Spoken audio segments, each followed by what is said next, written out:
좋은 아침입니다. 일주일간의 평안과 행복을 선물해 드리는 징함스님의 징검다리 주주 본문입니다. 일주일간 잘들 보내셨습니까? 나날이 봄 기운은 점점 사라지고 이제 여름이 찾아오는 것 같습니다. 아무리 뜨거워도 그리고 아무리 추워도 꿈속에서 꿈을 꾸고 있는 상황인 것을 깨닫는다면 그 더위와 그 추위를 크게 신경 쓰지 않게 될 것입니다. 뿐만 아니고 그 더위와 추위도 아마 누그러질 것입니다. 우리들은 다들 꿈을 꾸는데 혹시 그 꿈속에서 이것이 꿈이다 하는 것을 깨달은 적이 있으십니까? 우리 부처님의 가르침에 대해서 꿈을 비유해서 오늘은 설명을 해보고자 합니다. 자기 꿈속에서 꿈이라는 사실에 대해서 관심을 가지기 시작하는 것을 발보리심이라고 합니다. 줄여서 발심이라고 말을 합니다. 그리고 자신의 꿈속에서 꿈이라는 사실에 대해서 관심을 가지고 발심을 하고서 꿈이라는 그 사실 자체에 대해서 골똘한 사람을 수행자라고 할 수가 있습니다. 꿈이라는 사실에 대해서 골똘하게 몰입하는 그것을 수행이라고 할 수가 있습니다. 만약에 화두에 대해서 묻는다면은 이것이 꿈인지 스스로 물어보는 것을 화두수행이라고 할 수가 있겠습니다. 만약 자신의 꿈이라면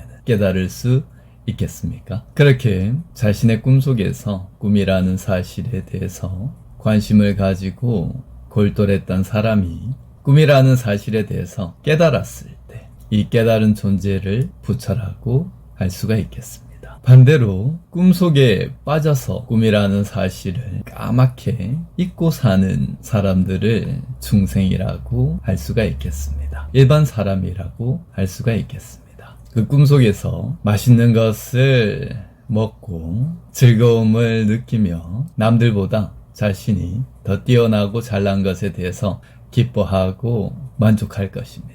하지만 자신의 꿈속에서 남들보다 자신이 뛰어난 것은 아무런 의미가 없습니다. 나와 남을 나누는 자체가 어리석음인 것이죠. 무명이라고 할 수가 있겠습니다. 그리고 꿈속에서 먹는 짜장면의 맛이나 된장의 맛이나 그것이 맛있다, 맛없다 말할 수가 없고 짜장면의 맛과 된장의 맛이 평등하고 아무런 의미가 없다는 것이 자체에 성질이 없다는 것이 바로 공성이라고 할 수가 있겠습니다. 처음 시작할 때 말씀드린 그 더위와 추위, 불의 뜨거움도 얼음의 차가움도 자체의 성질이 없이 공해져 버리는 것입니다. 공성이라고 할 수가 있겠습니다. 자신의 꿈속에서 그것이 꿈이라는 것을 까맣게 잊어버리는 것이 바로 무명이라고 한다면은 그 무명에서 꿈이 계속 펼쳐지는 것이 바로 십이연기라고 할 수가 있겠습니다. 십이연기는 무명에서부터 시작해서 행이 있고 식이 있고 이렇게 나아가는데 이 십이연기가 곧 윤회라고 할 수 있고 우리들의 몸을 가지고 몸이라는 것은 오온이죠. 오온을 가지고 사는 삶이라고 할 수가 있겠습니다. 긴 시간으로 보면은 운명이라고도 할 수가 있겠습니다. 신도분들께 제가 법문을 할 때 두 가지 혹은 세 가지로 나눠서 법문을 해드리는데 첫 번째는 놓아버림으로써 마음 근육을 튼튼히 만드시라고 말씀을 드립니다. 이 놓아버림은 그 꿈속에서 바로 나라고 하는 그 집착을 놓아버리는 것입니다. 그리고 그 꿈속에서 맛있는 것을 먹고 편안하고 그리고 오래 살고 한 그 모든 것들을 원하는 그 모든 것들을 집착하는 그 모든 것들을 놓아버리는 것입니다. 꿈속에서 옆에 있는 존재에게 무시를 받고 피해를 받았다고 해서 그 존재에 대해서 집착하고 미워하고 복수하려 하고 또한 곱씹는 것이 무의미하다는 것을 알고 놓아버리는 것, 그것에 대해서 말씀을 드리는 것입니다. 그리고 또 한 가지는 이 놓아버림은 공성과도 연관이 있고 나와 남을 나눌 것이 없다는 것과도 연관이 있습니다. 그래서 놓아버리면은 결과 그것이 꿈이라는 사실에 대해서 점점 자각을 해나가면서 점차 평안함이 커지게 되는 것입니다. 그리고 하나는 기도 발언에 대해서 말씀을 드립니다. 이것은 어떻게 보면은 그 꿈속에서 그 꿈의 주인으로서 모든 일이 원래는 뜻과 같이 펼쳐져야 된다는 것에 그 원리가 있다고 할 수가 있겠습니다. 뿐만 아니고 기도 발언은 작은 나의 욕망을 위해서 하는 것이 아니고 전체를 위해서, 주변의 많은 사람들을 위해서, 가족들을 위해서 자비로운 마음에서 기도 발언을 하라고 말씀을 드립니다. 그렇게 되면은 나와 남을 나누는 좁은 마음을 깨고 넓은 마음, 큰 마음이 되어서 그 꿈의 주인으로서 자신을 점차 자각해 나갈 수가 있는 것입니다.